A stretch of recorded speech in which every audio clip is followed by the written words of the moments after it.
just wanted to talk to y'all a minute about the things that the enemy tries to tell you does not validate you as being an extraordinary person.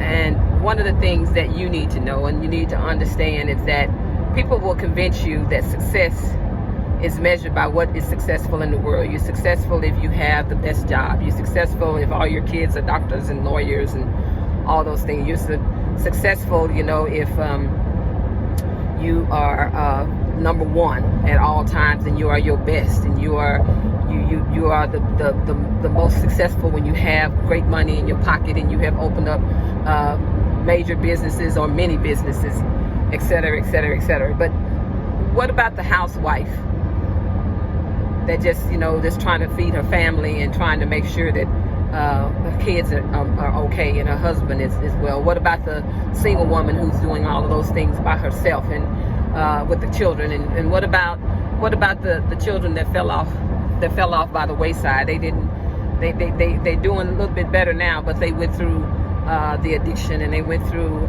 the jail system or the penal system, whatever, and but decided to come out on the other side, and then society has counted the mothers and the fathers of those children as unworthy parents. You didn't do a good job because of the decisions they made. You didn't teach them that, but that's what they decided to do.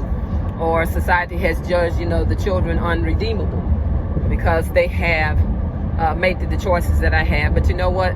The devil is a liar. It's something that God just dropped in my spirit, and he reminded me of Joseph. Before Joseph got to the palace, everybody talks about Joseph and how he got to the palace and how God made a way for him to get to the palace, and how he did this and he did that, and he got to the palace. And then we talk about Mary, the mother of Jesus, and she was the mother of Messiah, chosen, favored above all women. The God made me aware of something.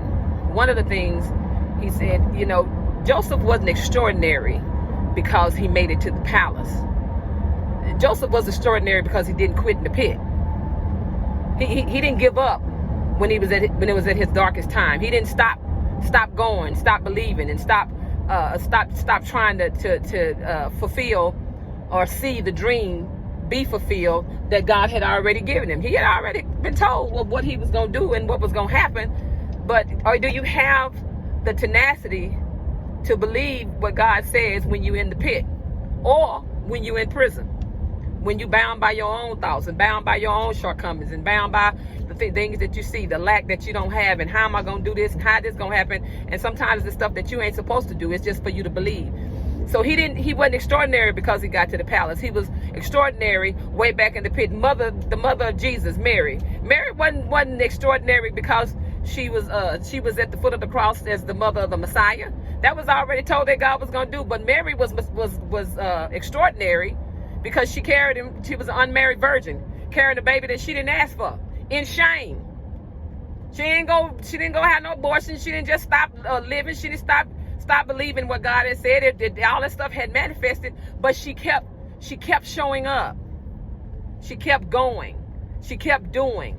She kept being present in the situation, even in the midst of the shame, even in the midst of the humiliation, even in the midst of the people not talking to her, even in the midst of the people doubting that it was a God birth and not something else. So, and then Joseph, she had to put up with this man who's saying, I don't know about that. Now I know how this worked, and I know I didn't do nothing. So you saying that this happened, and it took God himself to come out and put his fears at rest. So I want to just encourage the ordinary folk.